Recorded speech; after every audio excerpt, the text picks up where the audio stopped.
This video will show you how to replace the serpentine belt tensioner on a GMC Sierra 2500 with a 6-liter engine. This will be located on the front of your engine. Let's get into it. Okay friend, let's get started on our job. Our serpentine belt tensioner will be located under this area, so we're going to have to remove the inlet tube.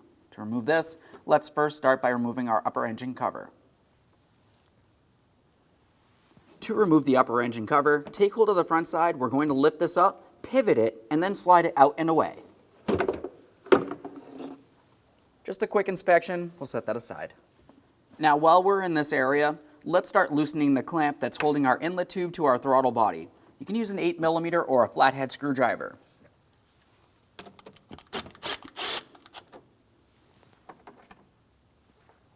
Now we should be able to shift this around. We're not pulling it off of here yet. Let's continue on over towards this side. Let's continue on over here. Now looking down in here, you can see that we have our upper coolant hose. We need to dislodge it from the bottom of this area. For that, I'm just using a small trim tool. Typically, you can pry it out of here. You can use a flat blade screwdriver as well. Now, as we make our way across this plastic inlet, we can see that we do have a tube. This tube just connects in here. You should be able to pry it out of place. Just a quick inspection to make sure nothing's damaged here. We're following the inlet tube towards the upper air filter housing. We have an 8mm headed clamp here.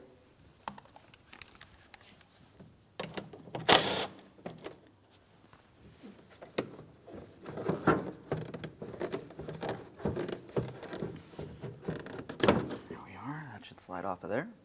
Now we're going to take hold of this portion. We have to lift this up just a tiny bit along the center, and we'll give this a wiggle, start sliding it out. We'll lift this up and out of here. With that out of the way, we have a clear view of our serpentine belt tensioner. Now we are going to be removing the serpentine belt from the tensioner. To do this, the first thing you want to do is pay attention to the routing. We're going to be using a serpentine belt tool. Make our way right down along here. You want to use a 15mm adapter. You're going to pivot this clockwise. When you do this, it's going to release pressure on that belt, and we can slide it off of one of the pulleys.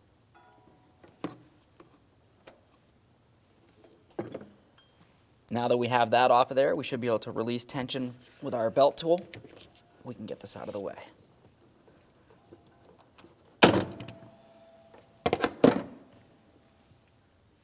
Slide the belt off of the tensioner.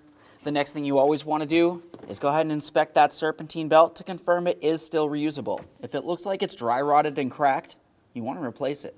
This one looks fine, so let's set it aside and we can continue on with the removal.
There it is, friend.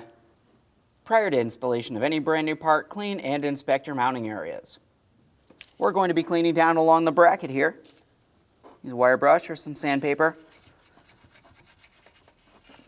Just want to attempt to remove any raised areas. Double check to make sure nothing's damaged. Now it's time to install our brand new serpentine belt tensioner. Now after cleaning and inspecting our bolts, it's time to install the brand new tensioner. We'll bring this down. We're starting in each of our 2 mounting bolts.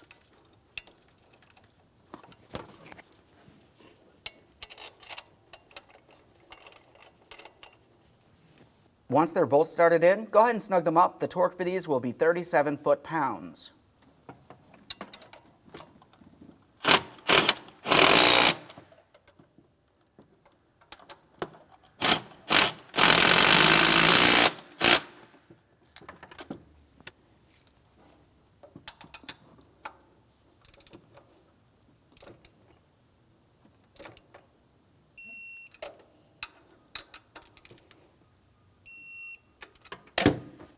After making sure that's secured in place, let's get our serpentine belt onto the tensioner. We're going to be using a 14mm adapter for our tensioner. Get this in place. Now we're pivoting this clockwise, as you know, and we'll continue on installing the belt. We're pivoting this as far as possible. Start bringing our serpentine belt into position.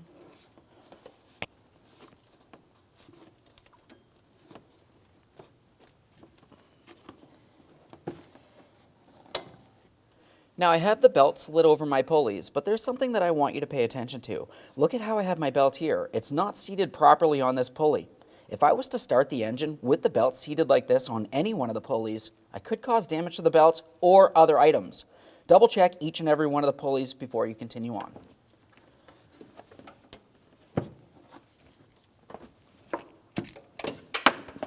Now it's time to install the inlet tube. Before doing that, have a quick look at the throttle body. We need to confirm there's no miscellaneous debris.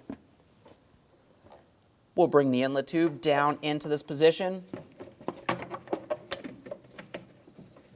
As we bring it down, let's start by installing it onto the air filter housing. We're just going to line this up. We're pressing it towards the air filter housing as far as possible, and we'll tighten our clamp.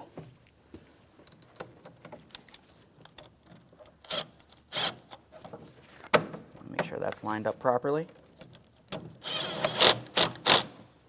Double check to make sure that's secured in place. Now we can reattach this line. That's just going to line up here. We'll press it in. Listen for a click from that. Double check, make sure it's secured. Now we're going to start maneuvering this around as needed. We have our forward clip here. We also have one anchor point, and then we also have the area that this connects onto the throttle body. Everything needs to be aligned properly here. We'll move things around as necessary. It's in the right position.